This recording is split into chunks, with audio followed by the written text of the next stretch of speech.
not like on the ice. Oh, here we go. Wow. Ladies and gentlemen, yes, you hear me talk about demolition derby in the spring, summer, and fall. This is wintertime. What do you do in the wintertime, Richard? We're going to talk about something a little different. We're going to talk about hockey. So, ladies and gentlemen, we have a friend of mine. His name is Justin Gerard. I think I slaughtered his last name. Gerard. You slandered him, man. So, Justin, tell me about you. Tell me about you and what you do. Do for what? The league? So I'm the off-ice official. Richard, you probably know what we kind of do, right? So everything you see on stats-wise, video review, I guess you could say like video review is kind of like what we're doing right now, but we watch the game on their live stream and we can rewind it to see who actually scored the goal. Because when you're on the ice, you can't really see when you have, 12 players on the ice, right? 12, what is it, 5? Okay, 10, 12, 13, including the goalies. They don't really count. Yeah. But, so we do a lot of the stats upstairs, video review, kind of get the big picture of what's going on the ice. So it's fun. Had to bring you up one time, Richard, for sure. Get a picture of the whole rink, I would want to take you up on that offer. If you can make the stairs, though, because the stairs kill me. Stairs kill me every weekend. So, it's fun. It's fun. You meet a lot of new people. Without us, it's like having referees, right? You can't have a game without us, without the referees. So we're a big factor into making sure you guys have a good show. Cool. Now, you say you're affiliated with the FPHL. Now, to bring the people that's going to rewatch this video at a later date, what is the FPHL? I mean, I know what it is, you know what it is, but for the public, what is it's growing in years, so realistically, I can't really give an answer. Last I checked, when I first started going with the FPHL, it was, I believe, a single A. So let's say you have your D2. You always have D1, D2, D3, D4 schools, colleges. So your D3 kids will come to this league if to start pro. And that's where it starts from there, pretty much. And then, you move up as you go. Braden Simmons Fisher, ECHL. Yeah, big example. I mean, I'm sure you could say stuff on him.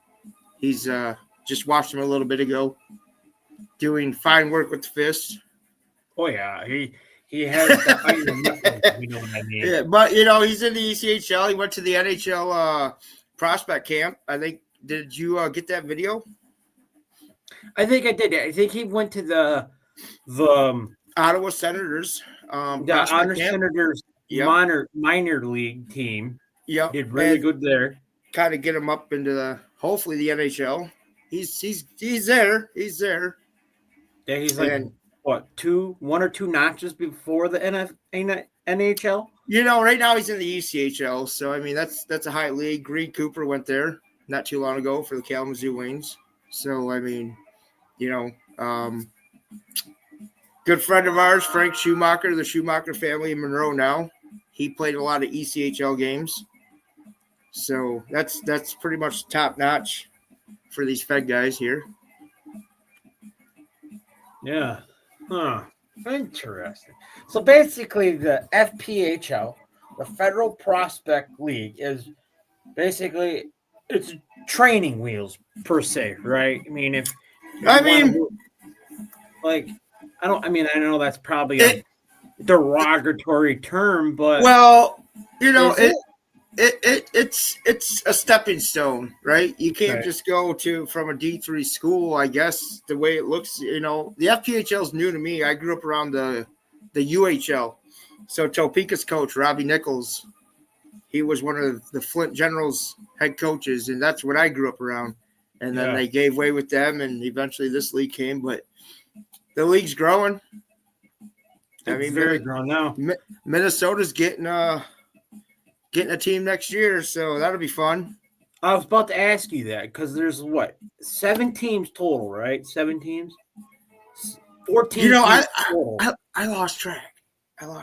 I mean, we could count. I mean, what do you got there? I mean, right now I got Athens and PD. PD's a new team this year. Hey, PD's a new team. So we got one. No. So we got Blue Ridge, Watertown, Topeka, Port Huron, Indy, Hat Tricks, and Black Bears. So there's 7 teams total. Now, are you going by division? Yes, I'm going by division. Okay, so yeah, there's 7 there, and there's 7 in the other league, or the Continental. So the Continental. It'd be 14 teams right now, and then next year you'll have 16 teams because you got Motor City coming back. Yep. And then you got the new team in Minnesota. So there's 16. So on the Continental side, we have the Dragons, the Thunderbirds, Monroe Moccasins, the Breakers, the Zydeco, the Rock Lobsters, and the PD Ice Cats. Right? Yeah, that's what you got. Okay. Yeah, I've lost track of who's in the Empire, who's in the Continental. I know the Continental is all south now. Empire's all north. Yeah. Pretty much south. It's going to be different next year because you got Minnesota coming in. I think Minnesota would be in the Empire, and then, well, that'd be kind of hard, I guess. I mean, because you got Motor City too, so we'll see. So it sounds like next year. The owner of Port Huron will be a conference realignment, right? That's all on the board. It's all on the board where they want to put everybody. It's fun though, right? It's fun. I mean, it makes you think. You know, I mean, it really does make you think. The owner of Port Huron is going to be the owner of Motor City, so 2 Michigan teams. He owns them both. That'll be fun. And we all know how that rival goes. Oh yeah, that's going to be a back to the same rival again. But that's cool. They're getting a new arena. I heard down in the city there in Detroit. So yeah, closer to the airport. I heard last time I knew. That's what I heard too. But you know, I mean, you hear things and then you see things, right? So what do you take on from last night's games? Like, was there any games that really intrigued you or surprised you, or some of the top teams? I mean, I think you can agree. We see the scores, right? We see the scores. I mean, I think who was it? Matter of fact, these guys right here that are starting in 21 minutes, PD Ice Cats, and beat the Rock Lobsters last night. Well, I look back on that. Lobsters actually won. Oh, so I mean, you know, it's they have hockey. Yeah, they got a 3-game. They got one tonight, but I mean, they made it close. Then they made it close. Danbury, and the Black Bears. How about that one? That shootout. Oh, that was amazing. The Wolves. You know, I thought they were gonna get shut down, but they came out with a win last night and a split for the weekend. Port Huron in Indiana making big moves. Putting a team together. You know, how about the Topeka and the Zydeco game? That one kind of intrigued me the most. I watched it today. A guy I'm friends with on Facebook, Ross Bartlett. He's a big top goal scorer for Zydeco right now, and the kid's doing great things. But yeah, those are 2 teams you want to watch out for sure. Yeah, I mean, this is probably a bad analogy, but for this time frame, I think it fits. So, Indiana and the Zydeco are basically little puppies that make noise. I mean, I hate to say that, but they are. But they're think about this way. They are the puppies that you don't want to mess with, right? They're the ankle biters, right? Oh yeah. You got like the Black Bears who are like pit bulls. You know, they do a great job at building the team every year. We all know that, right? Mm-hmm. Monroe Moccasins. They were new last year? Yeah, I believe last year. Yep, because Frank Schumacher went down there last year. and they were down at the bottom a little bit, and now they're second place in the Continental and holding their own down there. So, Frank and them have really put a team together. They Port Huron's own Tucker Scantleberry. How about him down there? I don't know if you've seen his highlight reels or not, but hopefully he sees this. I hope he does. I hope anybody that is affiliated with this or knows anyone that is affiliated with this catch a hold of this, because I think by you and I doing this, it really broadens the net and shows what the FPH is. Like, oh, it's just hockey. Oh, that's a boring league. No, it's to see the up and coming players. Like you said to yourself, Braden Simmons Fisher. He's up and coming. There's so many up and coming players in this league that you want to pay attention to. Well, I mean, most people, all the fan base have their own teams, right? Yeah. I'm pretty neutral. I know a lot of guys through the whole league. Topeka's got Justin Schmidt. If you look at my Facebook there, he's on my cover photo with me and my wife. Then you got, people like, Carter Thornton. He was with Topeka for a while, and now I think he's with the PD Ice Cats now. But, you got Frank Schumacher, Tucker Scantleberry down in Monroe. You got Dan Chartrain in the SP. A name you probably don't know, Davide Gaeta. He started out in Port Huron, and now he's in the SP. He was bounced around a little while last year before, something like that. So, everybody's got their own fan base, but at the end of the day, this kind of opens up what, this league does, it's like a family, Everybody comes together, you root on your team, and then at the end of the day, you're like, oh, I know that guy, but they play for a different team, and just one big family. It's like going to a family reunion, Richard. It really is, if you think about it. It's a weekend family reunion every weekend for what? What do we got? 80 games? 40 56. games? 56. Some people got more. Depends on how the league wants to place you, I guess. I think Topeka's got 5 more games than Port Huron does this year. So that's going to be interesting at the end of this season for the seeding, how they're going to do the conference seeding. That's why I threw that in there. So, but yeah, the FPHL, for people that don't know, Richard could tell you, you knew what last year? Yeah. March, yeah. Playoff hockey. That's where it's at.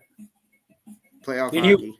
Then you watch playoff hockey, then you watch the beginning month and a half of the hockey, and you're like, "Ooh, this is going to be good." Then the wheels fall off, and I'm pretty sure, looking at the list that we have in front of ourselves, you can probably assume there's a lot of teams on this list that looked very good at the beginning of the season, but the wheels fell off. It happens. I played hockey for a lot of my life, and you could be the number one team and something goes wrong, right? Something goes wrong. Somebody gets hurt. Goaltending, especially, a goaltender gets hurt or something, and now you're relying on someone that doesn't have much ice time to back you up. Yeah.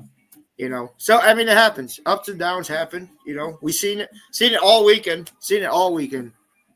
All weekend. You've seen it since March. Now you're getting the big gist of beginning hockey, middle, end. In the beginning, like I said, the beginning hockey is kind of like, yeah. Then it's like, oh crap, here we go. And but and you sit back and you think about it, oh man, my team lost. But then you look at people like the teams like Indiana. Again, Indiana. We watched them at the beginning of the season. They were still building, right? Oh, yeah.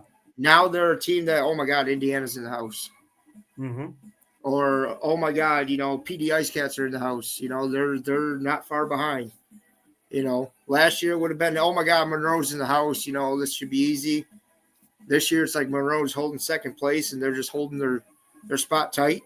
They got to beat Athens, who I thought would have won the cup last year.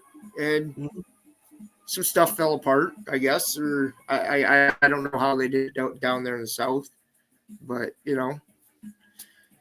Yeah, because you get to the Continental League, you got the Dragons, you got the Twin City Thunderbirds, then you Who got actually I forgot about them, to be honest, because they were a big name last year, right? They're a big name. Every team, oh man, we got to play Thunderbirds, right?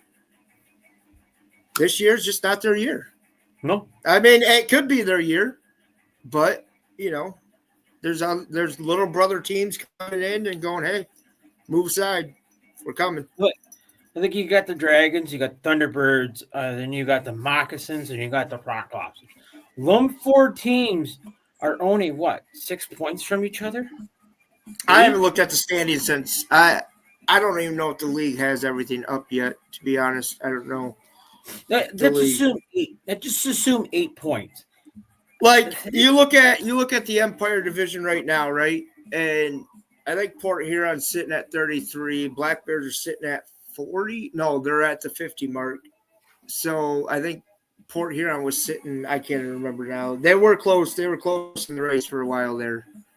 And Port Huron had a difficult time the past couple weeks. Sickness, illness, issues, traveling. But both teams stuck it out. I mean, I've seen teams come in dreading, in a 3-3 hockey. I think as well as I know, a 3-3 hockey game is not. Port Huron had it against Topeka, and it's hard. Well, even on top of that, they played Indiana during Thanksgiving. Then they had a day off. They got on the road, go to Topeka, played 3 games down there, come back to Port Huron, got back on the bus to go out to. So they were sick the whole 3-3 down there. It all started Saturday, from what the coach's show I watched today said, and the guys, anybody that's watched that game, you would have never known they were sick. Yeah, They played their hearts and souls out. So I mean, realistically, coming back, practicing at your home arena, then getting back on the bus like you said and going right to New York, that's tough. There's not a lot of teams that can do it. I mean, I don't care what league you're in. The NHL, the Red Wings can't even do that. So I mean, for these young guys to do it, it takes a lot of willpower. It takes a lot of willpower, but it says something about your group. It does. Mm-hmm. It says something about your group. So, and every team this year has, their signings. Oh my God! Like, I've been around the FP for, I want to say 5 years now, and when you're around the one team, or just watching the whole league and watching it grow, okay, these players, then you watch players retire. Port Huron's got, they had Dalton J for a while. He retired. They had Gino Mini. If you look where Motor City played last year, Big Boy Arena down in Fraser. That's where those guys are at. That's where those guys are at now, the Shadow. You got Dalton J down there, Gino Mini, Cody Oakes from Motor City. Guys that didn't want to play in the league or aren't playing in the league. They're waiting for next year, Hey! Dogs. It's all right. Happens. It happens. I like this because it's more to the sea, like life. This is life, man. Like animals barking. This is life. Animals bark because you got the FedEx guy out here walking down someone's long driveway here, and he's not even here. He's not even here, and they're barking. Like, he'll bark for 10 minutes, and the car will be gone. I don't know. So, yeah. It's like your dog. Big bark, soft heart. Yeah. Prime example. A lot of these teams got heart and want to bite, but some of them just can't bite no more. Well, I mean, I quit playing hockey because body couldn't take it. Age gets up to you, But, I mean, you throw skates at me, I'm sure I'll still have a bark. I don't know if I'm going to throw that bark at you, but I'll try. Yeah. But yeah, there's a lot of good things happening. Like you said, there's Michigan Shadow, that Michigan Hockey League that popped up this year or last year or whatever. That's interesting. That's pretty cool. But other than that, it's like not a whole lot of teams, not a whole lot of people know that there's a team right here in Michigan that less than an hour away you can go to. And I've been married to my wife for 14 years. And 5 years ago, when I left playing hockey from Port Huron, I had quit playing hockey prior to me getting married. So, well, it wasn't really prior. It was a little while. But anyways, nobody knows about McMorton. You live up in the Thumb. You don't know what's McMorton. Who's the Port Huron Prowlers? Who's the Port Huron Flags? Who's the Border Cats? Who's the Port Huron Beacons? Yeah. Well, you go to Port Huron, and everybody's been to Port Huron that lives up in the Thumb there. You go to Port Huron, they have a specialty jersey, a red jersey, with all those names on the sidebars. Mm-hmm. I think you have one. I don't know if you have it with you or not, but it's downstairs. Yeah, I was going to say you could probably show it, but, would they just do a teddy bear toss for a great cause for kids with cancer? The whole league does it. The whole league does it. You take your teddy bear and throw it on the ice, Maybe if you hit a player, you hit a player. I don't know. It happens. What else they got? Help me out. You've been around a while now. They have Food for Hunger. Food for Hunger. They and that's one big thing I see on the coaches show, or if you watch the YouTube live for Port Huron, whoever they're playing, they their Meyer and them are teaming up together to raise money for hungry people.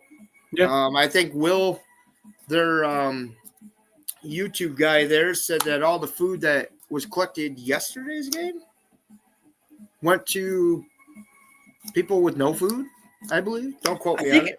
I think all the food they collected is going to a shelter in Port Huron. Yeah. Yep. And I think their head coach, Chris Paul, in there. Well, not head coach. He's the associate coach or assistant head coach. Yeah, he's the coach. He's the bench coach. Well, and another thing people don't know is that in this league, your coach and general manager can be a player. That's awesome.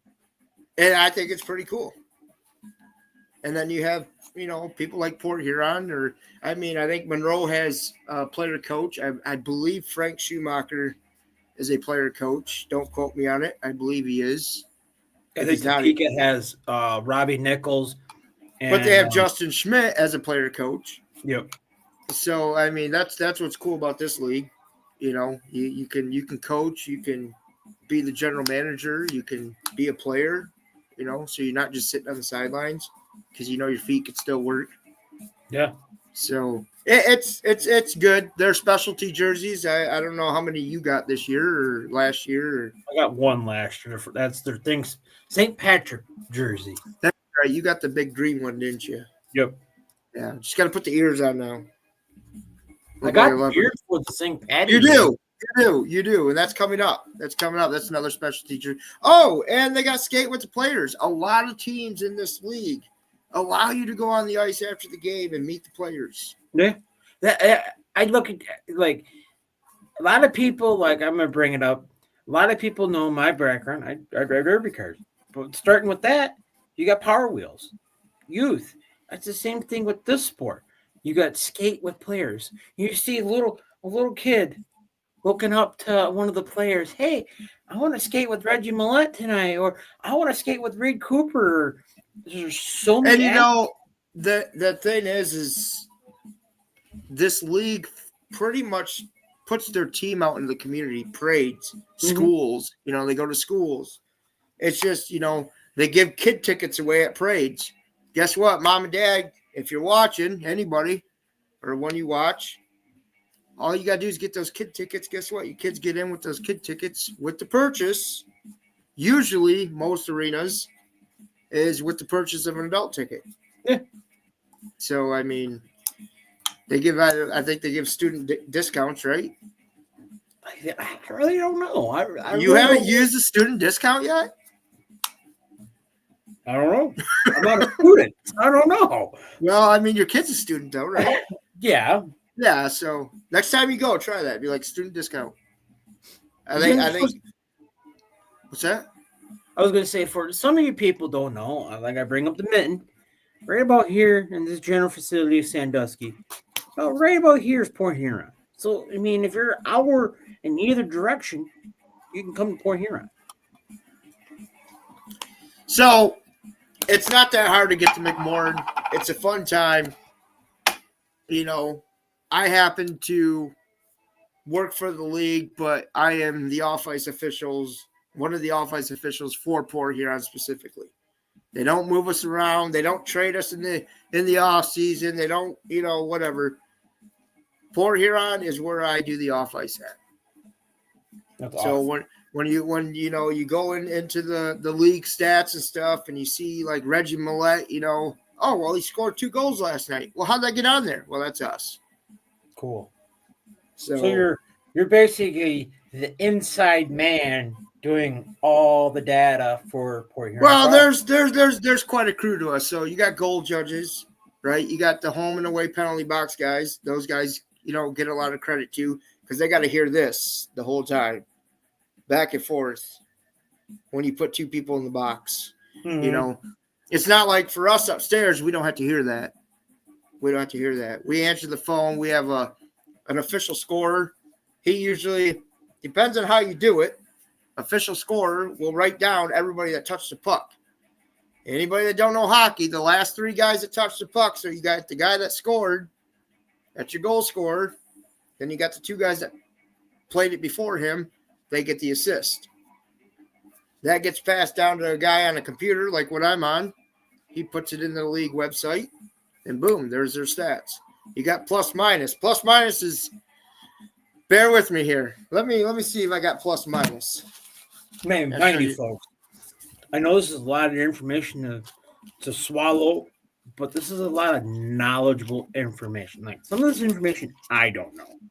So I'm glad that this guy took the time out of his day. So and came on and told us this stuff. Well, the wife's working on board, right? And I'm just watching the Lions game on my phone, so it's I can't get on TV, so yeah. Plus minus is like this. I don't know if you can see it. So there's numbers, and usually you can count 1, 2, 3, 4, 5. Okay, so let's say that's the home team. Let's say that's Athens Rock Lobsters guys. Okay, and Monroe scores. So you give the guy in the computer all these numbers. These are all the guys that were on the ice. They get a minus.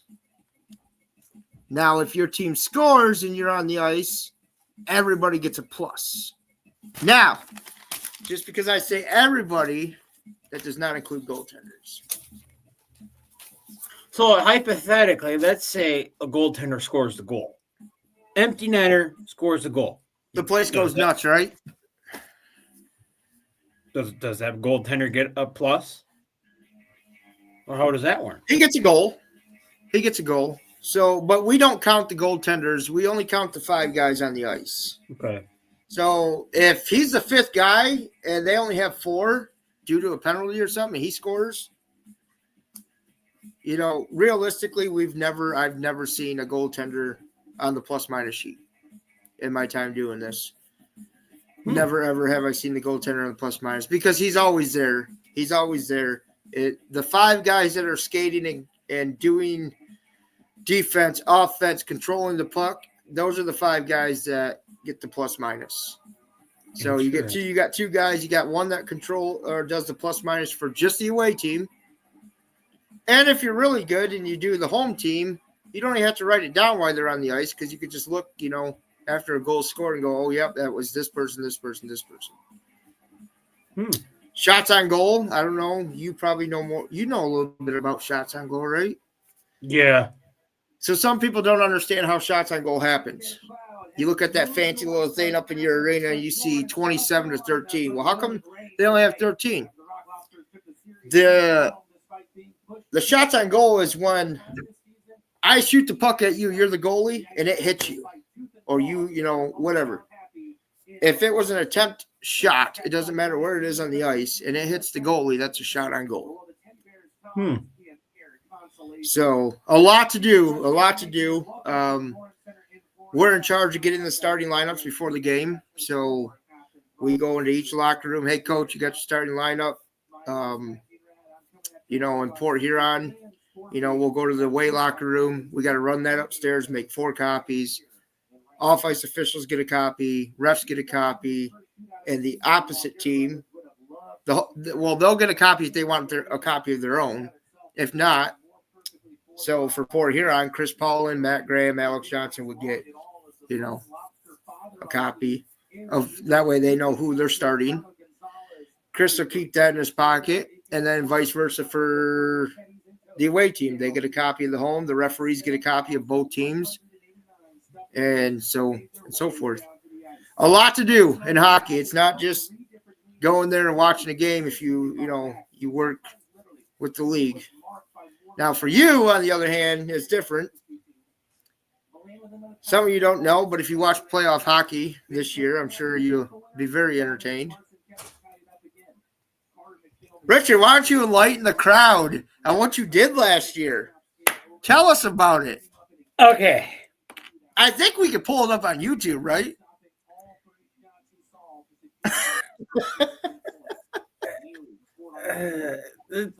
I don't remember what game it was. I think it was. Was it the Hat Tricks or the Black Bears? I don't remember. I think you started with the Hat Tricks, but that wasn't that rowdy that night. I mean, it was rowdy because I could barely hear anybody on the phone when the referees were calling stuff up.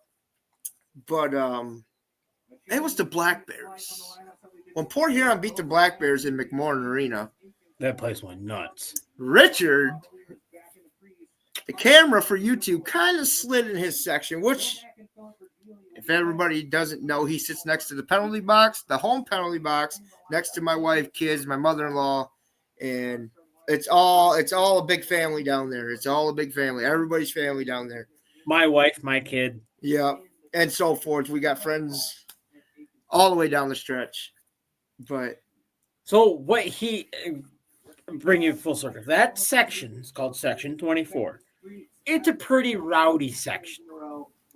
Me being in the moment of hockey and playoff hockey and the aggression and the violence and the hitting. What the heck you got in the background? I'm telling a story here. But I was to say, what are you talking about in the background? Oh, yeah, let me turn down YouTube. I'm watching Athens and PD. Man alive. I was trying to tell a story here. Anyways. So, during playoff hockey last year, the Bears came to town, and we call them the Teddy Bears. Well, take note, I don't call them Teddy Bears, okay? He calls them Teddy Bears. All the fans call, yeah. The fans call them Teddy Bears. Justin calls them Black Bears. Well, in the process and the raw emotion of the game, and we were winning, and I stood up and I. Why don't you give us an example of what you did? This is a family show. If they really want to know, they can figure it out for themselves. All right. But I stood up where I was sitting at in Section 24, and I flashed the visiting team. My whole chest. They saw my belly, everything. They saw it. Well, after that night, I was known as the shirtless man. And if for some people that don't know, McMorran's got 2 sections, real rowdy sections. They, if you watch the coach's show, Chris Paulin will tell you that Prowler fans are very, very, very, very rowdy. They're knowing to get under the opposing team's skin, and it's not even them playing hockey. It's just the heat of the moment there, right? Yeah. If you can't take the psychological abuse from Port Huron and the Port Huron Prowlers, don't come. Because if you can't take the abuse of calling you names. And you know what? That happens when you go to New York too. Black Bears, Danbury's a very big. If you're a fan for any team and you enter Danbury's building, look out. Because that team is their fans are you might as well put them on the ice with them. Oh yeah. But every team's got a I've watched this year the faithfulness of fans and how these teams have gone from little to nothing to, not just irate players, but fans getting a little chirpy and, like Section 9 and McMorran Arena. I mean, thanks. For the people that don't know where Section 9 sits, if you're in McMorran, Section 9 is right behind the visiting bench.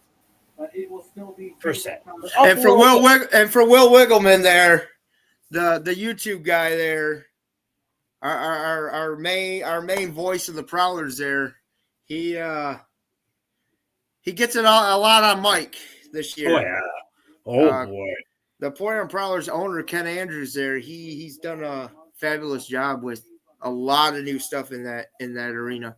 Oh yes, he has. I want to applaud that man right here. I give that guy so much props. I mean, he came in, and the story's too long to tell about some of these teams and what they didn't have last year or year before and where they are now. Port Huron's one of them for sure. You can just see it watching their YouTube live. We have a team store, online store, or a physical location. You can go in there, buy your jerseys, buy your noisemakers. It's all there, folks. Yeah, cowbells are big ones in every arena, but you go to Port Huron, whew, cowbells are big. Cowbells are big. Mm-hmm. I mean, some of the sayings that they got in Port Huron. Which one of them? Whose house is this? Yeah, that's a big one. That's a very big one. That's a big one. I think that's the biggest one I've heard so far. Now, I want to make a trip to Monroe one year. I want to take a trip to Monroe because they got their arena called the Snake Pit, and they sell out every night. They sell out every night. Every night they sell out. Small community, just like Port Huron. I think their jerseys are unique. I like their jerseys. What about those like gold helmets? Yeah. Those gold helmets really stand out too. It makes you think of the Vegas Golden Knights. Yeah. And PD has them silver domes. Yeah, actually they're wearing them right now. So that's a little about me. And the FPHL so far. It's early still. Very early. It's getting intense, but I applaud. I give credit where credit's due. I think I watched the Tuckle Scantleberry podcast this year or today, actually, not this year. They had him on 10-minute misconduct there, and very highly talk about the Black Bears. And as much as some people that know this league don't want to root the Black Bears, they have done something that no other team has done in this league, and that's back-to-back champions, from last year. Oh, yeah. Can they make a three-peat?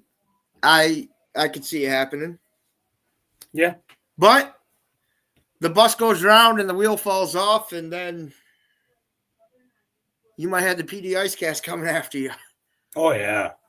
Or the Lobsters or anybody in that Continental Division. Like you said, it's still early yet. It's early. I mean, we're halfway through the season. I mean, think about it. If nobody knows hockey usually goes from, depending on what league it is. I know some leagues start in September. The SP starts in September, so I'm pretty sure they're done because a lot of the FPHL guys that get called up to the SP can come back to their team in the FPHL to play in the playoffs for the FPHL because they're already done for the season. So, but yeah, I mean, FPHL usually starts in October. You pick your team that you want to root on. depending on the schedule, you might have to wait a month before home opener, or it might be the first game of the season. You're at home for 2 games, and you're on the road for 6. Yeah. So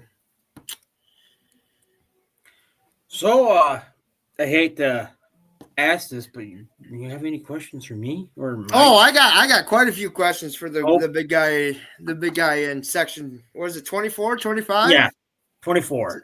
What do you think of it? What do you tell us about it? What do you think of it? I mean, I know you talked to what's that player 25 for the Prowlers there? Oh, Alex Johnson. You talked to him quite a bit, haven't you? Not really. And if anybody doesn't know about Alex Johnson, I'm just gonna key him up real quick. A lot of hockey players have fight in them, right? And he's one that has fight in him, but the guy is the most heartful teddy bear you'll ever meet. And another key guy I want to put out there before, you keep going is Justin Schmidt. Anybody new that wants to start watching the FPHL and you see Topeka and you see his name on, he's a brawler. But after every fight, he gives everybody a hug. So, yep. I mean, hockey players we're not that hardcore, like we should be. But yeah, I know you talked to Alex Johnson before. I think you talked to their general manager, Matt Graham. Matt Graham, like at the season ticket holder when we picked up our season tickets. How was that? How was that, by the way? Tell me a little about that this year. How did that go?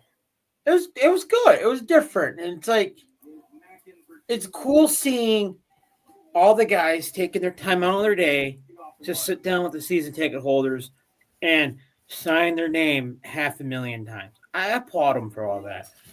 But it's kind of sad at the same time, because if you pick up a conversation with a guy, that's Romeo Terrain. He plays for Indiana.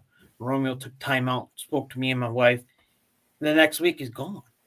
Mm-hmm. So having that one-on-one conversation with the player, then witnessing they're gone, they're cut to a different team, it kind of sucks. So my family, I get that, because my family, if you look at my closet there, again, you go back to the specialty jerseys.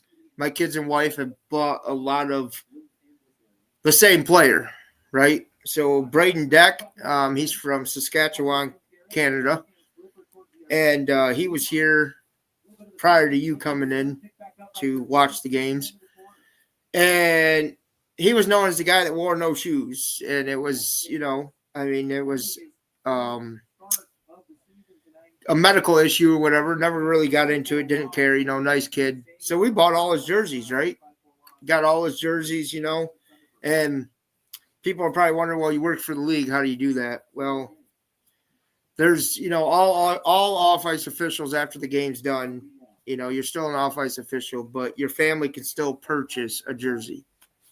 And that's what's cool about this league. You just because you're a family member of someone that works for the league, you don't get side bursted off to the side like, no, you can't have it. So my daughter, she ended up wanting Braden Deck. My other daughter wanted Davide Gaeta. What's cool is most of their jerseys that they wear during the season, we have them in our closet now. But like you said, you build that relationship or that one-on-one, and next week I'm like, hey, Richard, you're cut. Sorry, gotta let you go. Brought in this other guy. So I mean that's where it hurts. I see a lot of fans from all over this league. They build a relationship. They're friends on Facebook, and that's cool. Stay friends on Facebook, because sometimes that's the only way you get to communicate with them after they're gone. And like for me, I picked up a rookie. I picked up a rookie jersey last year from Tim Oregon. He's still on Port Huron.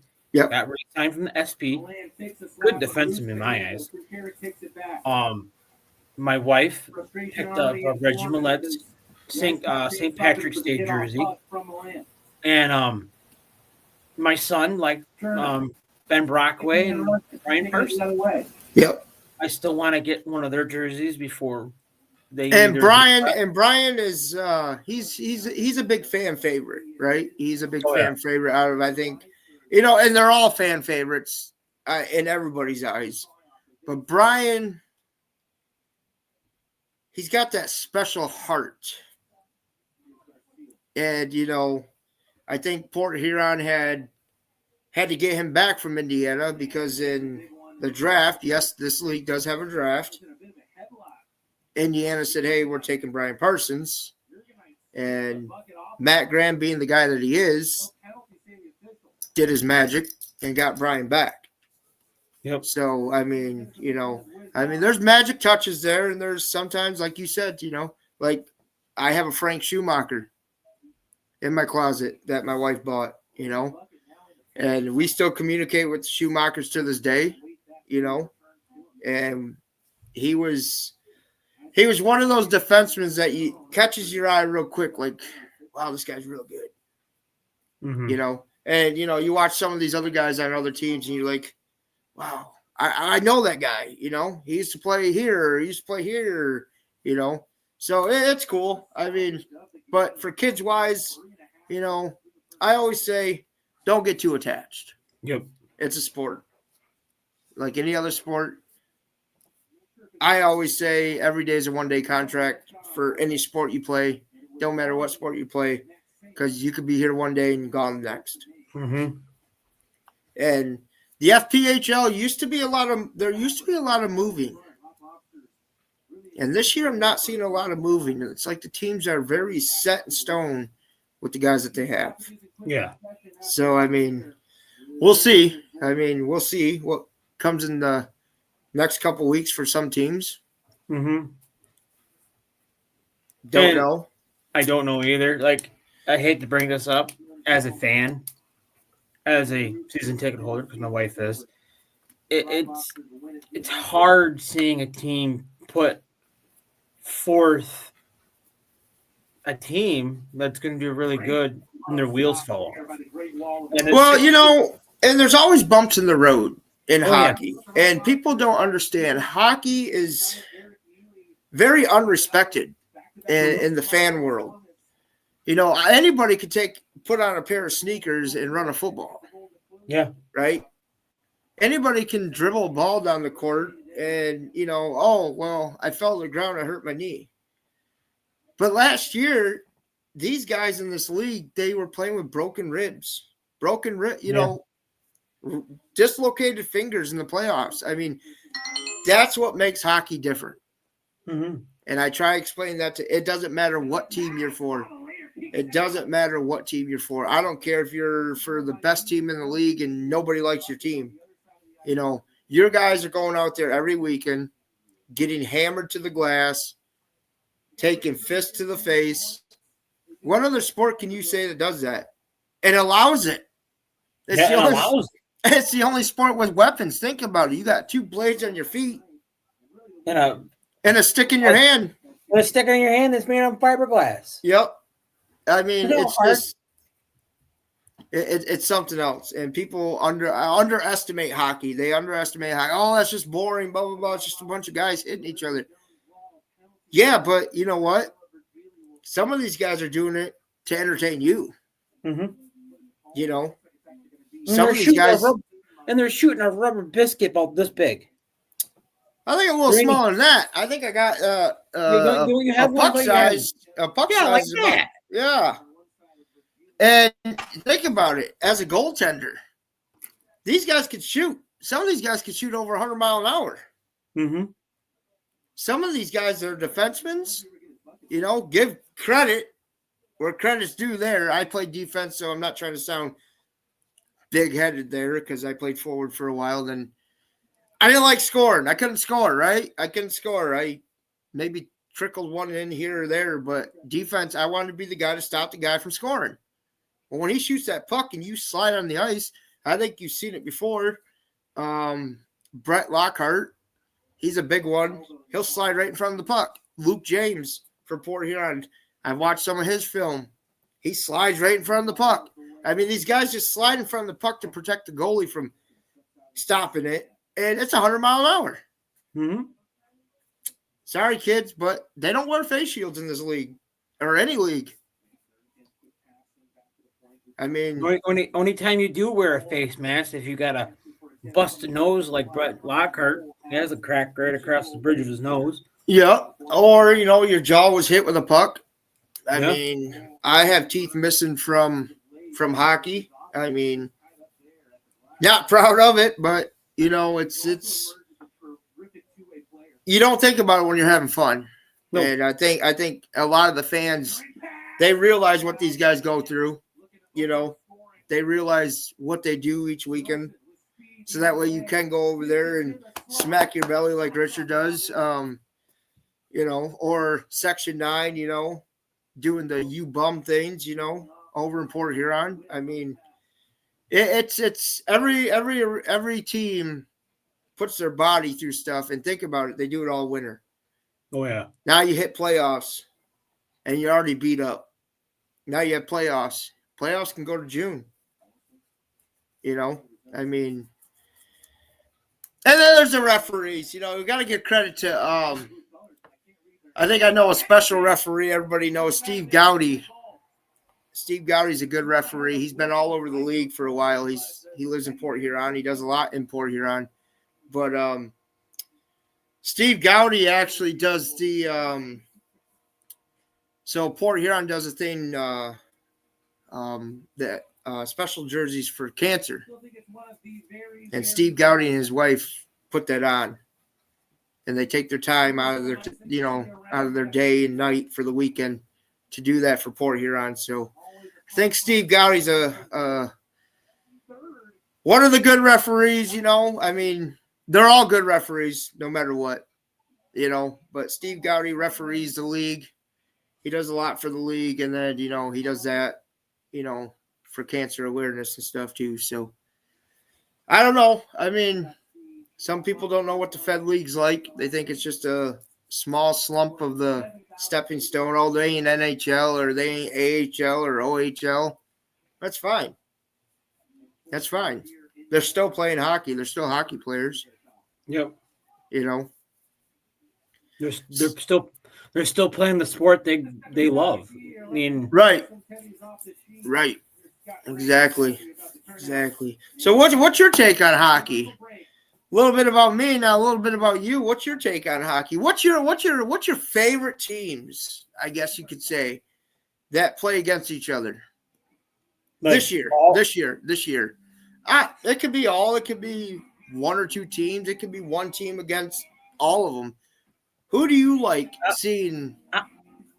I kind of like to keep it. I'm going to keep it local.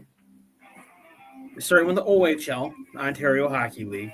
Okay. Oh, so you're going OHL. I was just talking about Fed League. Okay. Well, start with OHL.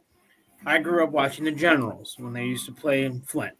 Now they're the Flint so that was when the Generals played in Flint. That's what I grew up on. Yeah. The UHL. Yep. I didn't really catch hold of it, but now since you got me liking the Fed, I like Port Huron Motor City. I think that battle. I-69 battle? It was the I-94 battle, which Port Huron actually retains the cup this year. So the Port Huron will have a free year with the cup. Yeah. So if nobody knows Port Huron's right off I-94 or I-69. There was no team on I-69 for Port Huron to play. They have one on I-94, which was the Motor City Rockers, is what you're talking about. And Port Huron ended up winning the cup, their little rival cup last year. So that was a big one there. I like that battle because it was local. I also liked, like I was saying, is the Firebirds and the Saginaw Spear. I like in-state rivalry. If you catch what I'm getting at, that a rivalry like Michigan, Michigan State, or Michigan and Ohio State, like that guys down south. Or let's just brush off the Ohio State thing this year, huh? Let's not talk about that. Let's not talk about that. That's what I like. That's for fun. I like the in-state battle. Like right now, we got a big one brewing. Port Huron, Indiana. I think Indiana is the next Motor City. either doing good things or producing. They're getting better. Or Port Huron and Topeka. I mean, yeah, I know Topeka's all the way in Kansas, but still, Topeka has the Motor City guys on it. You know, Majority.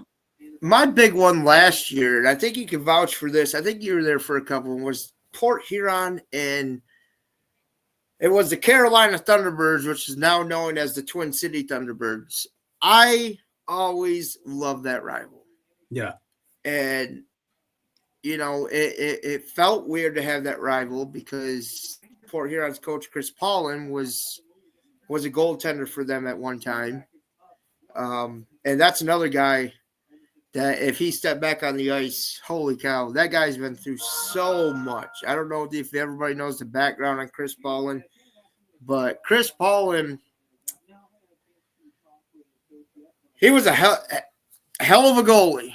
Hell of a goaltender, and you know it all came to an end. I think I seen the video.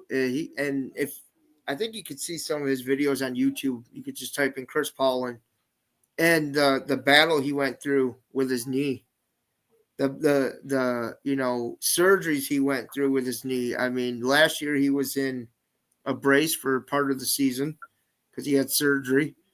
But he's a different breed. Mm-hmm. He's a different breed. And I see why Port Huron has the guys that they have this year. And part of that is, and I don't give, just one specific person credit on the way they drafted or the way they picked up players, but they brought in different style. Mm-hmm. They brought in a different style from, you can watch it on YouTube a few years back. Every year's a different style. Oh, yeah. Every year's a different style. Monroe, they brought in a different style. But, yeah, Chris Paulin's definitely a highlight guy. Definitely a highlight guy. You brought up Monroe. We traded Tucker Scantlebury to Monroe for what? Blake Anderson? Well, Port Huron traded Tucker Scantlebury for a three-piece, is what I call it in hockey, a three-piece. And so it was Blake Anderson, real nice kid. I don't know if you've had the option to talk to him yet or not. Mm-hmm. A real nice kid. So he came to Port Huron. Had a little trouble in the beginning of the season, so didn't start right away. But, just a couple games ago, I think he scored his first hat trick of his career. Yeah, of his career. I think it's his career, not just with Port Huron. They brought in – help me out. You had it yesterday when I talked to you. Connor Bazell? Connor. Yeah, another nice kid. Another going to be definitely a fan favorite for those Port Huron fans over there, for sure. And I think Nick Ferraro, or I can't.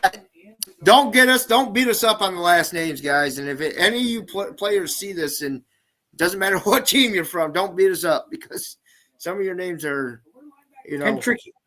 Yeah, it can be kind of tricky. But yeah, they traded Tucker Scantlebury, one player, to get three, and all three have produced. Oh, but Tucker Scantlebury, I call him a three-piece guy for sure. He's definitely the pit bull for whatever team he plays for. Oh, he's definitely the pit bull. But last year there was a couple pit bulls on that team. You had Dan Chartrand, you had Adam Heidensel, you had Tucker Scantlebury. You had Brady Simmons Fisher. Yeah, he came in at the end there. But I can't even think of any other players on any other teams. Those are the three guys that if you played Port Huron, you did not want to play against them. You did not want to be on the ice when they were on the ice. No. And Matt Graham did a great job at splitting those guys up to make sure each one was on the line. He did a very nice job at that. That way, the other team knew that one of them was on the ice at all times. Mm-hmm. And I call them the pit bulls of Port Huron. And going into this year, we have Artu Hekula, we have Bobby Price, and we have Blake Anderson. I call him Speedy. Speed. Who do you call Speed? The speed line. R2. The three speeders? Yeah, the three speeders. Yeah, they're quick. They have a unique style of skating, which I don't know how to put it. It's quick.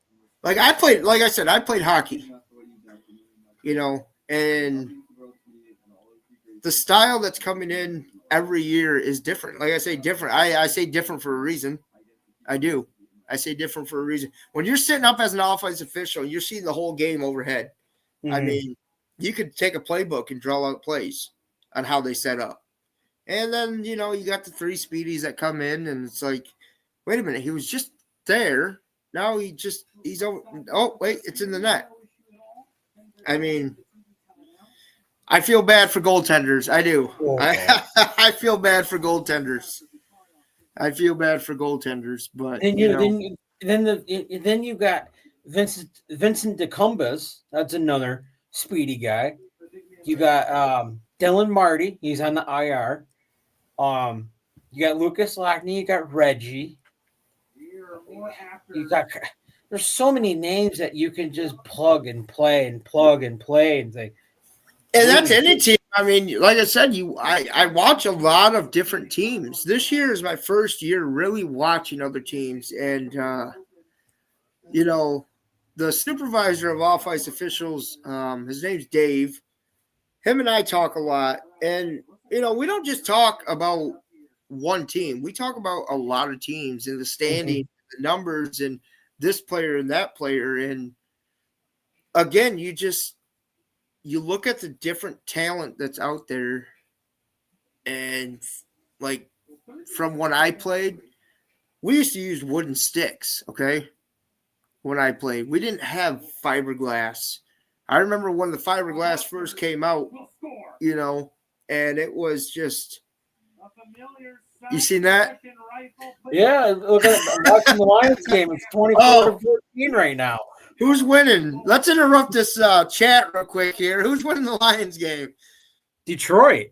Oh, wow. So any of you fans that want to rag on Detroit and Jared Goff, let's not count them out of the playoff picture yet, huh? I mean, it's 24-14 and then going into the third quarter. Oh, it's already the third. Yep. Wow. I thought you were watching this game here. I was going to say, yeah. No, Athens scored, but it was a pretty goal. But yeah, we used wooden sticks back in the day. So think about that when you snapped a wooden stick. How bad that hurt. Yeah. How bad that hurt. Now it's fiberglass. And the whole point of this video is trying to get other people to come to games. Realistically, is why I pushed for this, and getting the. I have a few players from all over the league that are on my Facebook. You may not see me tagged in it, but I can send it to you. I mean, there's just matter of fact, I could show you exactly how close you can get with these players. You want me to bring something out real quick? Oh, let me go grab. Yeah, let me go grab a couple things real quick. I'll be right back. Yeah. I keep talking. And anybody on this live, if he talks crap about me, I know where he sits at McMorran Arena. But like Justin said, this video, it's more about all these teams. Like I made a list. This is the list that we picked the winners and losers from last night. But the point I'm getting at, if you live in Baton Rouge, Louisiana, or Florence, South Carolina, where PD Ice Cats, or where the Rock Lobsters at, go to these games, root the fans on. Like he just said a little bit ago, we have Port Huron and McMorran Arena. Only an hour from me, 45 minutes to an hour. Go there, root these guys on. Fill the stadium. My goal at the end of the year is to look around and see every seat full. I think that stadium fits 2,400 people. That's a lot of people. You know how loud that facility is going to be?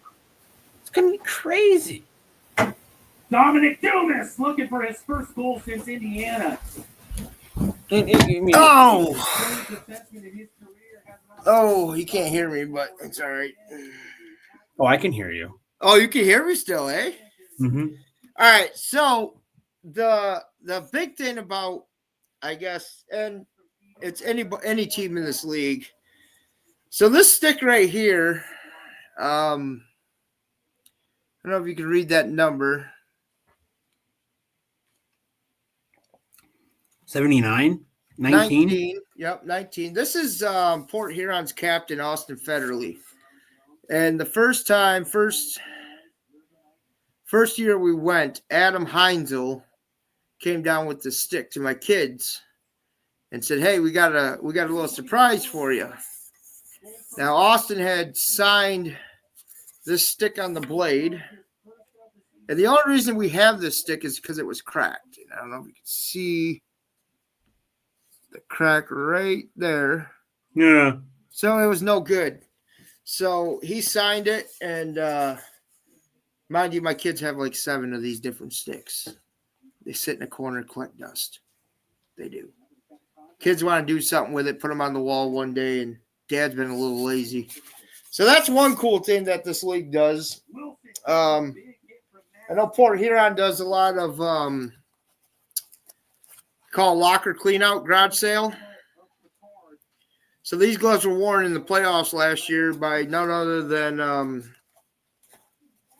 he signed it on the inside. I don't know if you can see it. You probably can't, can you? Mm-mm. Number 25, Alex Johnson.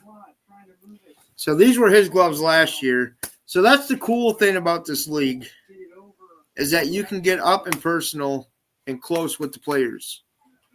You know, you can't do that in the NHL. No. You can't do that in the SPHL. The SPHL does it for their specialty jerseys. But as the you get higher in leagues, you can't get that. So that's another thing I like about the Fed League. And that's for any team.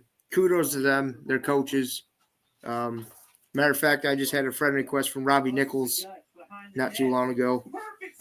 So another question for you. Your favorite goaltender in the league right now? I got 2. You got 2. You got 3. I got and 3. I know you had a certain goaltender that you and him kind of connected eyes with last year, right? Who was that? What team did he play for? Port Huron?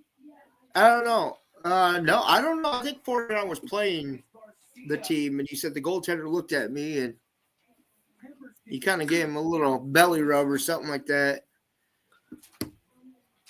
Oh, Connor McNamara. He plays for the Bears. Yes, he does. And for people that don't know, getting underneath and McMorran Arena, there's what we call the bridge.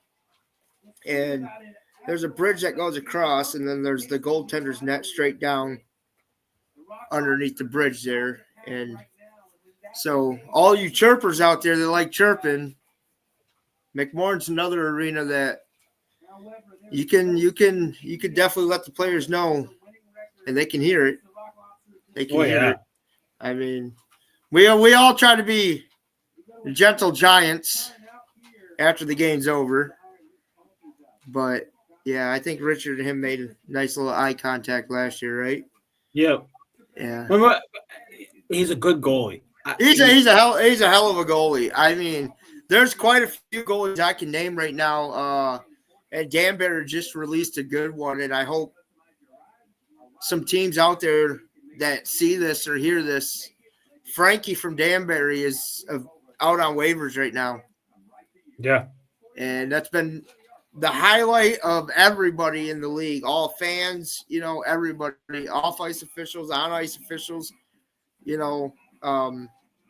far as I know, on-ice officials. But, the waiver list pops up. Everybody sees it. Everybody in the world could see it. And Frankie's name popped up. So hopefully he finds a home soon because whatever team he can get on, that's a dynamic duo. Oh, yeah. If you have, if he could, even if he got down to the Dragons, him and Babin. Babin's another good one too. Babin's scary. And for some that don't know Babin's called the Black Knight for a reason. He wears a black mask, black tape, black pads, black gloves. He's all blacked out, except for this year he's not because he's with the Dragons. But he's a scary goaltender. He sticks up for his guys. Mm-hmm. He really does. So is there another goaltender that you like out there? Or? Frankie's would be one of my top ones. Babin would. The Bears goaltender there, Connor, he definitely hit my top list last year. Port Huron had a real good one that actually I talked to still to this day, Makar Sokolov. He was like a brick wall. How about Yoshi? Not everybody knows about the Japan goalie, huh? He's Japanese or what was he? Japanese? Yeah, he's Japanese. Yeah, Japanese goaltender. Cool thing about his everyone called him Yoshi. It's abbreviated, that's his short name. But on his helmet, it had Yoshi painted on it. Yep. It had the tongue sticking out. And I thought that was cool. I thought he was the coolest thing after catching that. I'm like, that's awesome. And I think he went down for his record before he retired, 6-0. Yeah. 6-0 for the Port Huron Prowlers there. So they had big dynamic goaltending last year.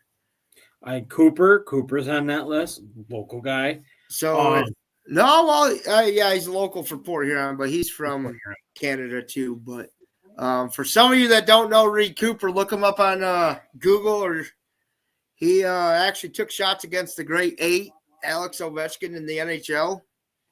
He got a bench sit for backup for the Washington Capitals for one night. So, some teams don't like him because he's a hell of a goaltender. But you look at his resume. His resume speaks volume for sure. The other one that I've been keeping my eye on right now is the goalie for Topeka. Brzgwalov or whatever his name is. See, I don't. I couldn't say his name if my life depended on it. I tried. I apologize if I slaughtered your name if you kept watching this. I don't think he's going to see this anyways, but you never know. He might, because when you send this to me through Messenger, I'm going to send it to Justin Schmidt and everybody we gave a shout out to. So, yeah, he's another good goaltender, doing good things down there at Topeka. Like I said, They're in third place, right behind Port Huron. But you never know. I hate to. That's scary. That's scary because Port Huron lost Saturday night. Topeka lost Saturday night, so that kept Port Huron in second place. And it just takes one. It takes one little bump next weekend. And then you got the Blue Ridge Bobcats coming in, and I hate to say it, I'm a fan of Port Huron and like what Port Huron's doing, but whatever's not jiving isn't jiving. You guys got to get figured out because third place is going to happen like that real quick. And I'm pretty sure that the coaches will figure out the slump. And that's the thing. I mean, Topeka was one of those teams that I thought, first place teams, right? First year, not first place, first year teams. Like what I'm watching right now. I mean, PD IceCats just scored against the number one team in the South. You know, so all right, now that builds a confidence, right? In hockey, when you have slumps like some teams are this right now, it's like this whole week has just been weird. For every team. It's been a weird week. It's all on how. It's not really on the coaches. It's on the players yourself. My coach always told me, if you want to win this game, it's up to you. Yeah. It's up to you to make it happen. And it's not just you, because there's no I in team. And I hate when people say, well, it's because of this guy and this guy and this guy. Look, coaches are there for one reason. That's to coach you. Mm-hmm. To build your confidence, to show you what's going on and what's doing wrong. You have practice, and some teams do 2-a-days, which if you don't know what 2 days are, they do one in the morning, one at night. But you can't always put the blame on the coaches. No. They're not the ones out there producing. You know, in hockey, nobody know if, and I'm sure you probably, this will be the first time you hear, in hockey, it all starts when you build a team. If I was a coach for this league and I wanted to build a team, and I said, Richard, you're my assistant coach. This is where we're going to start. What's usually the first position you see signed? Usually defense. Goalies. Usually a defenseman or a forward, right? Yeah. I would like to see a team come in next year and build from their goalie. Yeah. Get your number one goalie, build your defense off of him. Now take your defense and build your forwards off of the defense. Yeah. And that goes for any team. I mean, and I think that's why Monroe has been so successful. I think that's why the Black Bears are so successful, is they build off their veterans. Mm-hmm. You know, there's some teams with clicks. You know, hey, my buddy's a hell of a hockey player. Oh, bring him on in, and then he gets signed because he knows so-and-so. Well, that's great. But what if he's not on that line? I think last year Port Huron had, what do they call it, the Trine line? Yeah. Four players signing. Chris Paulin did a hell of a job there. Tim Just Morgan, Bobby Drew Price, Welsh, Bobby Price, Drew Welsh. Drew Walsh, Tyler Who's Fox. actually Tyler Fox, and who actually Drew Welsh is in the SP, just seen on transaction page. Yeah. So, where they, but I Port Huron really came in as a different style team this year for sure. And, Yeah, these big top teams this weekend. It was a weird week. Mm-hmm. It And must it's have been like I brought back earlier is what these players, this team of Port Huron, they know what works and what doesn't work. Go back to the basics. Implement. I'm not bad mouthing Port Huron. I'm just a fan seeing what's on the ice. Do what works for you. If you want to play smash mouth hockey and hit and bang, do that. But also don't get stupid penalties because of it. And again, that goes back to hockey. I mean, hockey's a slam band sport, right? So you're going to have those penalties. But this year, what the league did was, and I stick up for any player in this league for this. Last year, you had the FPHL rule book for penalties or whatever. So it was a little more, a little more smash and bash. This year, they brought out the NHL rule book. Yeah. And if you're a player in this league like Brian Parsons, Frank Schumacher, Matt Graham, Alex Johnson, Austin Federley, I'm trying to name quite a few. CJ Stubbs from the Black Bears. Who else is still with the league? Trying to name the old, some of the big veterans there.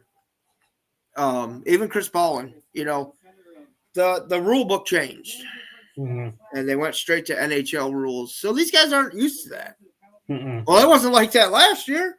Well, sorry, they changed the rules. They brought in this book, so they went from something this big to this big. Yeah, I mean, again, it's hard for these players to adapt to that. And I don't know. I mean, it could just be a weird week for a lot of these teams. And I'm leaning towards more of that than the rule book. Yeah. But what do you do? So who's your favorite defenseman? I got quite a few questions for you. Oh, so boy. if you ever have another question to throw out there, I'm going to slide this table right up here though so the dog doesn't trip over the cord here. My favorite defenseman? Your favorite defenseman. This year or last year? Or in general? Let's go last year. Let's go last year first. That's interesting. Let's see how far you can remember. The big glass. And you can be biased because you're a Port Huron fan. You know, you can be biased if you want. I don't I'm judge. gonna be biased. I kind of figured. The big glass of ice cold water and Brady Simmons Fisher. Brady Simmons Fisher. What did you like about him? His demeanor. Like, his demeanor is, this is my island. I'm going to protect my goalie, and I'm going to keep you out of it. This blue paint in front of my goalie, you're not entering. And he did that pretty damn good, in my opinion. Yeah, I'd have to say I seen the film with him in Motor City when him and Wells went at it. And yeah, that was kind of a different battle there. I definitely would say two big guys there. Wells is a very, very respected man out of Motor City. I mean, he's another pit bull that I don't know where he's playing this year, if he's even playing or if he's waiting for Motor City to come out of hibernation for next year, which towards the end of this season, I'm sure we're going to hear more about Motor City ramping back up, which will be great. What about this year? You got your eyes set on a couple, don't you? Yeah, I do. I like. There's three because there's three. Ladies and gentlemen, he don't want to admit it, but there's three. There's three. I have his jersey. I bought his jersey because he got Tim signed Morgan. last. Tim Morgan. I have Tim Morgan. He's his demeanor. I don't know. He sticks. See, and that's what I love about hockey, because even not being a hockey player, you see something in somebody, right? Yeah. So when I started before I became an off-ice official, I started as a fan with Port Huron, right? Mm-hmm. And my guy go-to, and like I said, I was a defenseman, so I really stuck on Port Huron's defense. And the first one that caught my eye was Frank Schumacher. Mm-hmm. It was just his style of hockey. It reminded me of when I used to play hockey. And then there's Alex Johnson. What can you say about Alex? I mean, what can't you say about Alex, right? I mean, golden heart, you know, I mean, great with the kids, great with the community, great with families. But he's that little fly on the wall that just he swat away, he comes back. He swat away, he comes back. You know what I mean? Yeah, he could swat at him 500,000 times. Yeah, he's still coming back. He's still coming back. So those would be my go-to guys there. And again, I'm not favoring any team because I don't this year. You know, I don't really favor a team at all. I don't hate any team. So just so everybody knows, I don't hate any team. You know, I personally meet with these guys and see these guys warming up before any of you fans get in the arena. So yeah, I have conversations with different, you know, the other team, the coaches. You know, Robbie Nichols, him and I. He's a coach you want to talk to for sure. Yeah, for sure. He's a coach you want to meet. The other two, I appreciate what he did. I really liked him. Long story short, my wife and I are affiliated with the Booster Club at Port Huron. Okay, so we showed up late to an event that we got invited to and everything like that. And the first guy that came right up to us and took my son underneath his arm and did the event was Ben Brockway. I really appreciated that. I thought that was pretty cool. Taking the time on your day. The event's already over with. You want to go back to your apartment and hang out for the day and relax. But this child was late. You did the event over again. You painted the pumpkin with him. I just thought that was cool. And right now, partisans. I like Parsons. The golden key right there. The golden key kid. I mean, there's a lot to say about Parsons, right? Yeah. So when we were just fans and we were sitting down by the penalty box, and this is how weird it is. The guy's not with us anymore, but he's good friends with me on Facebook. Matt Stoya. I think you were there the year we played Matt Stoya when he played for Mississippi. I think so, yeah. Well, Matt Stoya came up to the glass where you guys sit now, and my wife was on her phone or doing something, and I think that was the same day we received this stick from the captain, Austin Federley. There, thank you, Austin. Got pictures with him in the back room after the game with the stick and stuff. Matt Stoya came up to the glass like this, and he just smiled. And he looked at me and goes, "Picture?" I said, "Hey, babe, he wants you to take a picture." So the kids get up on each side of him on the glass, and he crouches down and took a picture.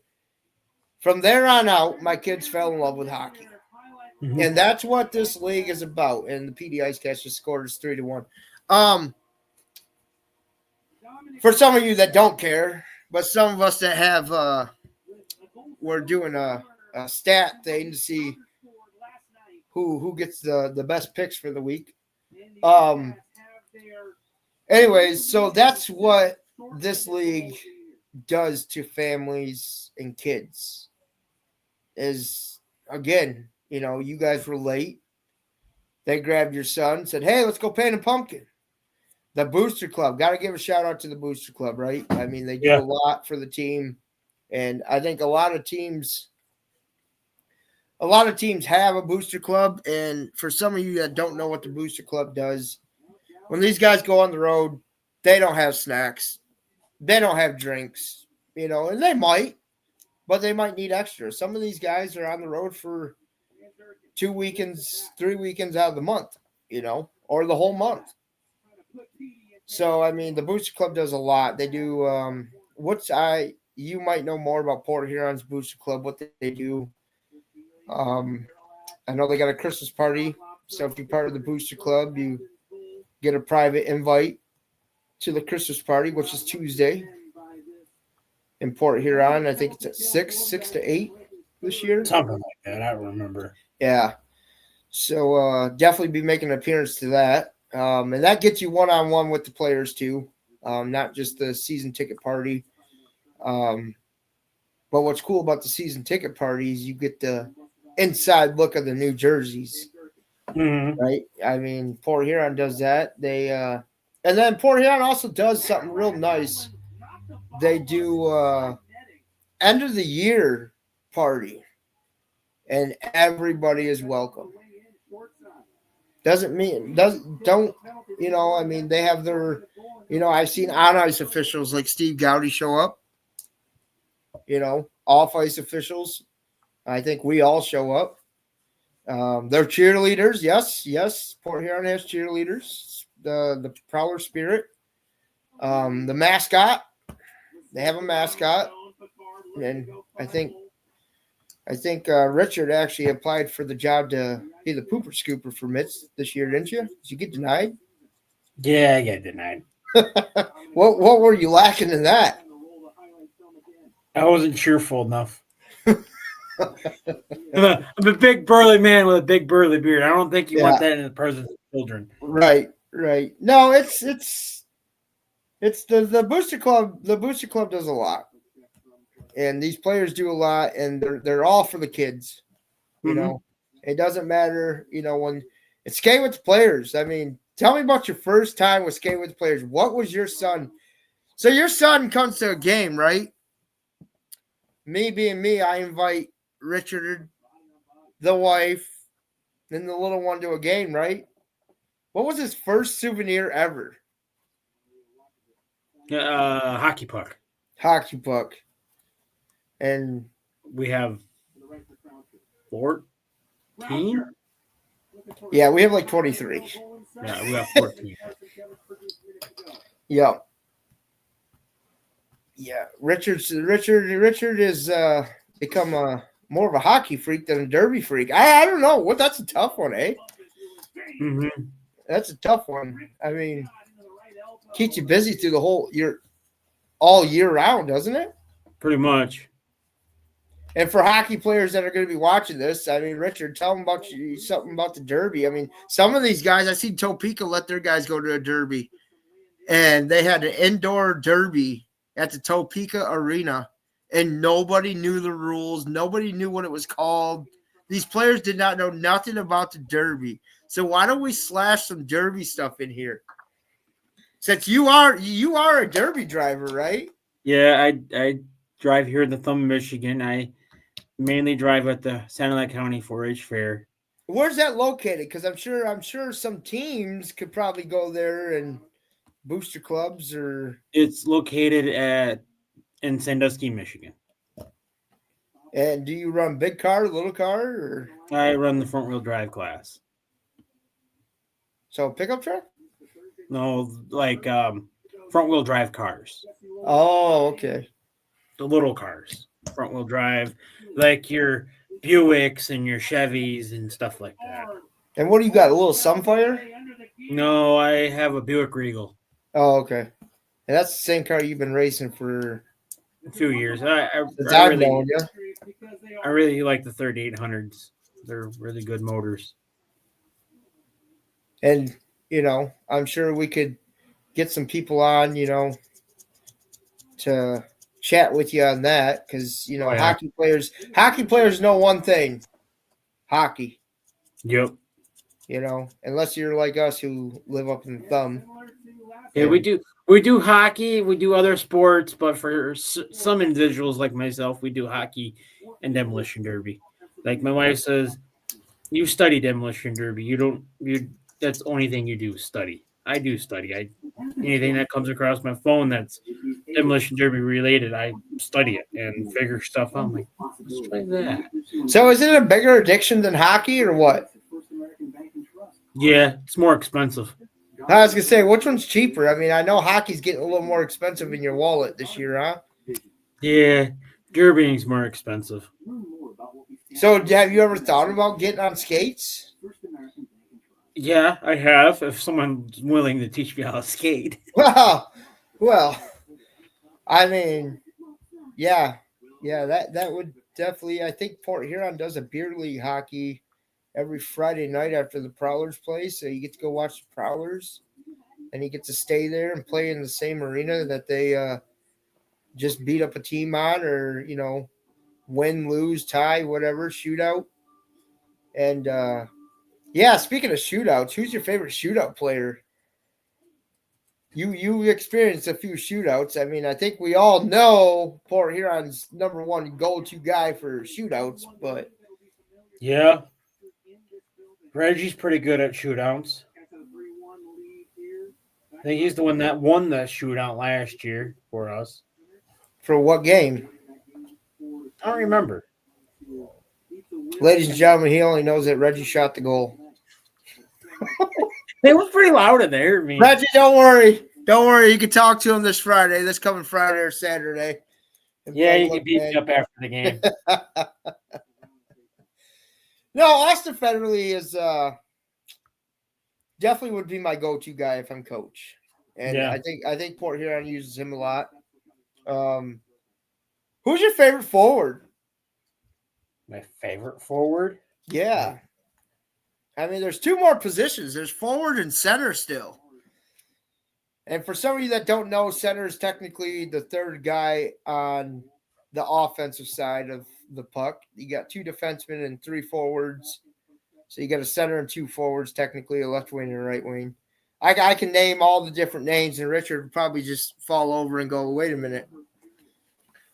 Right now, this year, I'm kind of partial to Blakey Anderson and R2 and Bobby Price. Is that because they score all the time, or no? They're just they're quick. Like they're gone. Right. Now there's one guy that Port Huron has. I think we talked about him last night. No, we didn't talk about him last night. And he's known as, if you play the song, I Came In Like a Wrecking Ball, they call him the Wrecking Ball. Dylan Marty. Dylan Marty. What do you think of that kid? What do you think? I mean, his time should be up pretty soon, right? For Port Huron. I mean, he I should hope be so. off the IR. I mean, I didn't pull up when he went on IR. I hope so. I mean, that little firecracker of a guy takes on a guy, gets laid out, and yeah, like I hope he comes back. So for some people that don't know, Dylan Marty stands a whole like maybe 5'8", 5'9". No, I think he's a little bit shorter than me. He's not as short as some of the guys on that team. Yeah. He is he shorter than Austin Federally? That's a question. I think he's a little bit taller than Austin.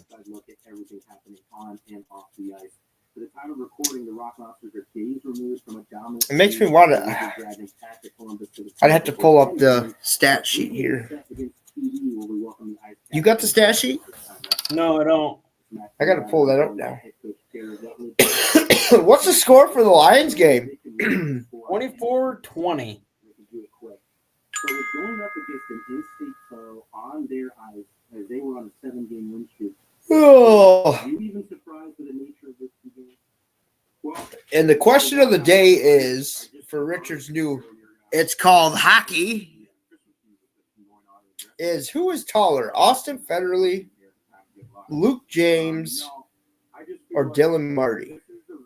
Because you forgot I think about it goes Dylan Marty, Luke James, Austin. The Rose, the PDs, the Carolinas. We've played real good hockey. We're looking it up. Play teams that are way, way below us are struggling with the season stuff.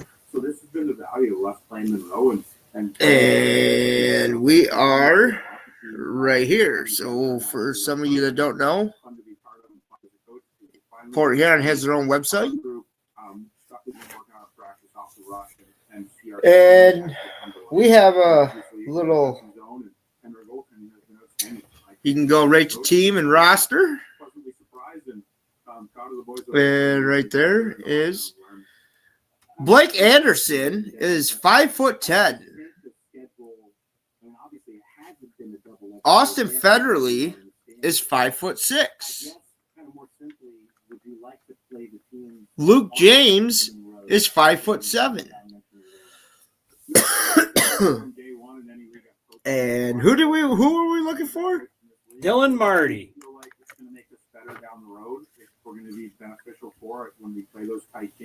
Dylan Marty's 5'10". Wow, Blake and Dylan are tied, and Austin's the shortest guy on the team. Captain America is the shortest on the team. Now, fun fact for a lot of the Prowler fans, I guess you could say, my daughter did stand at the end of the season with the players. Tell us a little bit something that nobody knows about you. Austin Federally said, I'm colorblind. Really? Imagine being colorblind and playing hockey. All you see is black and white anyways. Right? And I don't know if he's that colorblind or what, but that's talent.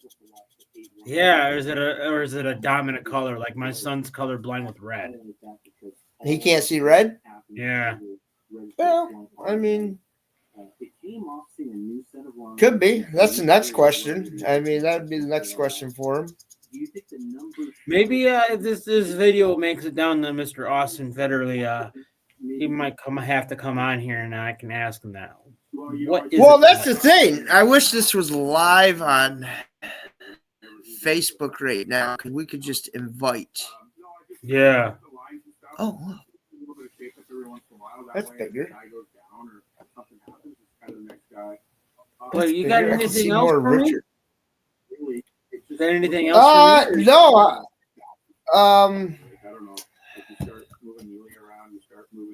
Playoffs. Who does Port Huron play first in the playoffs this year? being that you're a Port Huron fan, we know you're going to be rooting and belly slapping for Port Huron this year. If they make it to the playoffs, Now I'm you gonna hear say- that, Port Huron. He said if you make it to the playoffs. Now he's calling you guys out. That's a challenge to be accepted. if you guys make it to the playoffs, the first home game, I will take my shirt off completely. Well, there goes their playoff hopes, right? Hey, Who wins the cup this year? Hands down. Doesn't matter. It doesn't have to be just because you're a Port Huron fan. Who right now, if the finals were to happen, who would be taking the cup home? right now, Right now. Lobsters. You think the Lobsters? I think it's Monroe. Yeah, one of them too. You don't think the Black Bears will three-peat? Nope. So you're saying they're gonna get They will get eliminated in the first round. whoa, first round. That's early. First or second. One of that section. I think they get eliminated. Who they get eliminated by? Because remember, you play in your own division until the finals, and then you meet one from each side. Right now, I see if Port Huron can get on the slump and get back to playing how we play, I can see us or Topeka knocking them out. So you think Port Huron plays Topeka first? Yeah, it was just the same mentality. Like, Or you think now Indiana's crawling? There's lots of hockey left. I think it's what I said. Bears, And then we just Make need to notes. compete for rebounds. Port Huron, Guys are going to collapse on you, and then we're going Topeka. shots and all that. Then you got what? Blue Ridge. Your ozone rotation. No, I wouldn't even count Blue Ridge right now. I would definitely count Lobsters, Monroe. No, I'm looking at the standings. Oh, I don't know. Did you pull them up? Because I didn't. I didn't pull them up. I'm just winging it. I think Watertown's somewhere in that list. Danbury. I think Port Huron will face Danbury. I don't know what the seating's like. I don't know who faces who. It's confusing. I think Port Huron takes on Topeka in the first round. Yeah. I think Port Huron stays in second. I think Port Huron comes out of this slump this weekend, taking on Blue Ridge, who's not a team to really put down. No. But you're in your own house. You're in your own barn. And granted, we all know how Port Huron fans are. So I think that makes it difficult for Blue Ridge, who's I don't think ever been to Port Huron in the time that I've been around Port Huron. I think maybe once, but I think Port Huron sweeps this coming weekend. Yeah. I think they do.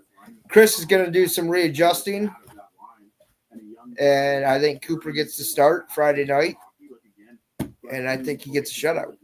Oh yeah. And that place is going to go ballistic. I hope there's over 1,000 fans in that stadium. I hope there's pushing 1,500 people in that facility. Yeah. Well, the Port Huron, like I said, the new owners, Ken Andrews there. He's really put a lot of butts in the seat this year. Mm-hmm. And a lot of that has to do with the pregame shows. Oh yeah, for sure. I mean, he helped Will this year. Will's got an ultimate camera views all over the place, NHL style. Probably one of the few teams that have that this year. So, but I think they sweep the weekend. I do. I think they get the bugs. I think they get the clog and the gears all worked out and shined up and get what is going to work, and they're going to stick with it, and they're going to run with it for the rest of the season. Final question, because the wife's going to be calling because she's getting out of work. But it comes to a point when you have to sign somebody or release somebody, right? Mm-hmm. Frankie's still on the waivers. Where does Frankie go? Or where would you like to see Frankie go? Make a shout out where you want to see Frankie from Danbury go. Not even cutting players. Where do you want to see Frankie go? What team in this league, and I'm saying team because I'm saying the whole league, where do you want to see Frankie go?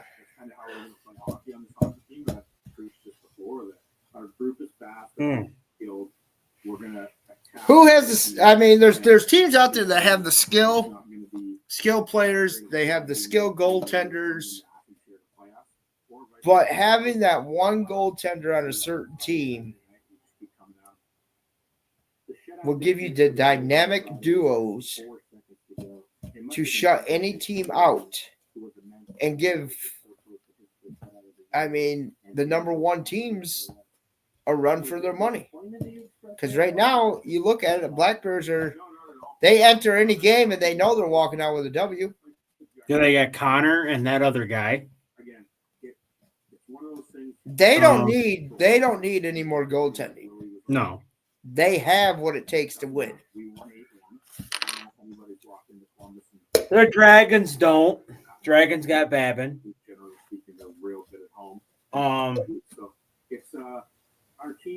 If push came to shove, I see two teams on the radar that will. We'll start with the first team. If the Moccasins want to make a push, they sign Frankie. Because if you sign Frankie, you're catching the lobster. They have a hell of a goalie though. They have a dynamic duo down there. They just released Kuhn and sent Kuhn to the PD Ice Cats, which I think that's why PD's winning 3-1 right now over the Rock Lobsters. Yeah. But if Frankie goes there, that would make it even more dynamic. Yep. But it costs this. Yeah. And I don't know.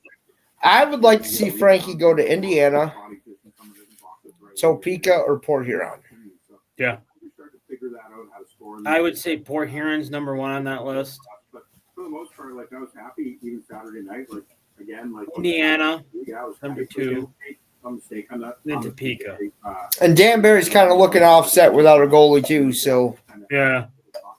Topeka already has their 1 and 2 combination with Bernard and Rogozoloff. Sorry, dude, I slaughtered your name. All right. He'll get you later for it. Probably next time he comes to Port Huron. Indiana, I don't know their goalie combination they have, but Weinberg or whatever they played he started last 2 weekends. He's decent, doing pretty good. I think if you really want to make a ruckus and rattle some people's cages, I think sign Port Huron should sign. It won't hurt. I mean, yeah, you're going to have to cut somebody.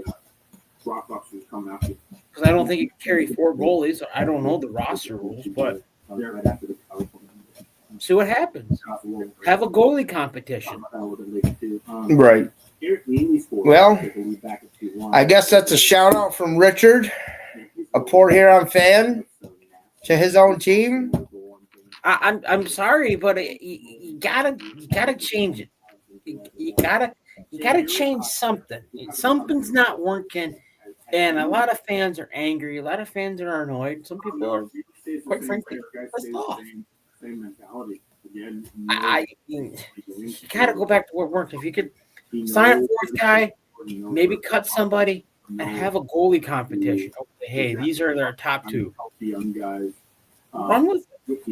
And maybe closer to playoffs, sign someone else and release somebody. You gotta keep everything consistent, and if you can't, be patient. Sorry. I hope people whoever goes and watches this, and you're affiliated with any of these, please don't take offense to what me and Justin say. This is just us Talking hockey, obviously. Everybody else contributed. Hey, like I said, I didn't say nothing. I asked a question. Yeah. We have a fan over here on his own live that I'm asking questions to, and well, looks like he wants to see Frankie in between the pipes. Does it happen? Maybe not. But if you want to make a cut push, it starts with goaltending. Sorry, Yuri Cooper's good goalie, but it's like, okay, what happens if Brzgalov or Topeka gets released? You're not scoring on that defense. Sorry. Right. Yeah, there's a lot of teams that are going to make a push here this weekend, and I think it's going to be a lot of upsets.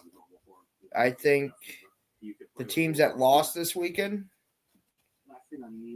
are going to come in a lot more physical, and I think, of course, Monroe. I mean, again, I got a bigger head for Monroe because, well, two good friends over there are playing right now still. But I think everybody in the league needs to look out for Monroe. Yeah, Monroe. They're just a different breed. If you watch some of their film, they don't put up with nothing. You attack one, you get them all. That's how we are. If you think about it, that's how Port Huron is. That's how Port Huron is too. But imagine if they had a cup with Port Huron and Monroe. I think Monroe would take it. Whoa! The challenge has been accepted on this live. Maybe whoever schedules the scheduler for the upcoming 2026. You know what? I look at it this way: Port Huron, Monroe. I'm happy either way. Yeah. I don't have to see the Black Bears. Yeah, it's getting kind of old.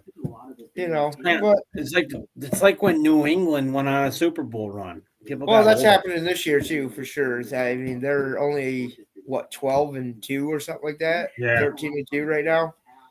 So yeah, that's a little about the Fed League, and if you post this, just send it to me. You don't have to tag me in it. I'm gonna do my magic and hopefully have a special guest next weekend or next time we go live. Get a special guest. I would really like, and I'm calling it out because when you send it to me on Messenger, I'm going to send it to him. Hey, Matt Graham, come join us live. Or Chris Paulin. Or Frank Schumacher. Hey. I think that would really be intriguing, having a player from a team like come and join. That would be interesting just to pick their brain. Even an off-ice official. Even another off-ice official. I mean, even an on-ice official. Let's get a referee in here, eh? Yeah. But, yeah, I would definitely like to put this. Send it to me through Messenger. You can put it on your Facebook. Don't put my name on it because I'm going to work magic, and I'm going to try getting a special guest. I think, folks, you just heard it. I think Justin. My wife's calling, so I got to end this live. Okay.